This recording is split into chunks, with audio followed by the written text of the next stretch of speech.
আপনাদের মাঝে একটা আমি গল্প তুলে ধরতে চাই একটি মেয়েকে নিয়ে। এখন ফেসবুকে ঢুকলেই দেখি মেয়েদেরকে নিয়ে অশ্লীল, বেহায়া, জঘন্যতম ভিডিও। এই কোন জামানাতে বাস করি আমরা? এ কী অবস্থা আমাদের দেশের? আমার নবীর আমলের একটি মেয়ের ঘটনা। একটি ছেলে একটি মেয়ের বিয়ে হলো। বিয়ের ঠিক 7 দিন পর মেয়েটি তার স্বামীকে প্রশ্ন করলো, আচ্ছা, আমার বুকটা যেন কেন ব্যথা করে, প্রচণ্ড ব্যথা করে। উত্তরে স্বামী বলে, কেন, কি হয়েছে? স্বামী তখন ডাক্তারের কাছে নিয়ে গেল। নিয়ে গিয়ে ডাক্তার বলল, আপনার স্ত্রীকে একটু বাইরে পাঠান, আপনাকে আমি চুপি চুপি কিছু কথা বলতে চাই। ওর স্ত্রীকে বাইরে পাঠিয়ে তার স্বামীকে একটা কথা বলল যে আপনার স্ত্রী আর কিছুদিনের অতিথি মাত্র, সে বেশি দিন বাঁচবে না। তার স্বামী কিন্তু অবাক হয়ে কান্না শুরু করলো এবং প্রচুর কষ্ট পেল, অনেক কষ্ট পেল। তারপরে ওই স্ত্রী কিন্তু জানলার আড়াল থেকে সব শুনে ফেলেছে। ওর স্ত্রীও সেই দিক থেকে ভেঙে পড়েছে। তারপরে তার স্বামী বেরিয়ে এসে তার স্বামীকে বলল, কি হয়েছে, ডাক্তার কি বলল? স্বামী চুপ করে চলে গেল। তারপরে বাসায় এসে তার স্ত্রী কান্না করে। তারপরে তার স্বামী ঘরে আসলো আর বলে, কি হলো, কান্না করে কেন? স্ত্রী বলল, না এমনিতেই, কেন জানি মনে হচ্ছে আমি আর বাঁচবো না। তার স্বামী বলল, কি বললো তুমি বাঁচবা না? তুমি আমার জন্য বাঁচবা, তোমাকে বাঁচতে হবে। তারপরে স্ত্রী বলল, আল্লাহ যেন তাই করে, কারণ আমি আমি আপনাকে ছেড়ে যেতে চাই না কোথাও। আমার বাঁচতে অনেক ইচ্ছা করে, আপনার সাথে থাকবার ইচ্ছা করে।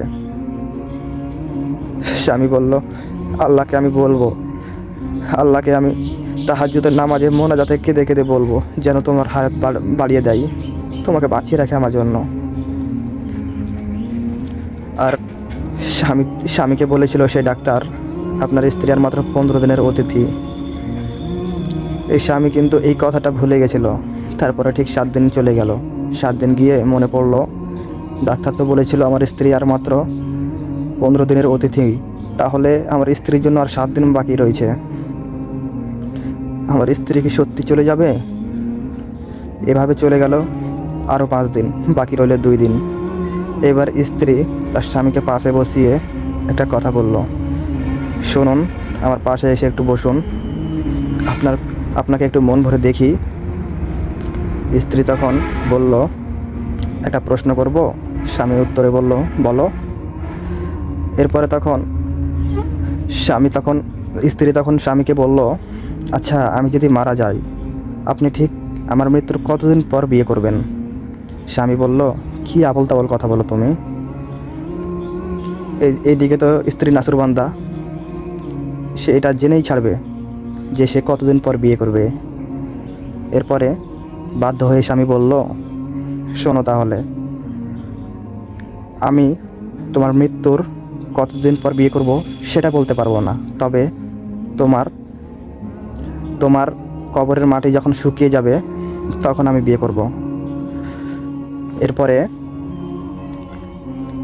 এরপরে সেই স্ত্রীটি মনে আঘাত পেল, কারণ মেয়ে মানুষ রে ভাই, মেয়ে মানুষ কখনো তার স্বামীর ভাগ অন্য মেয়েকে দিতে চায় না, মেয়েরা এমনই হয়।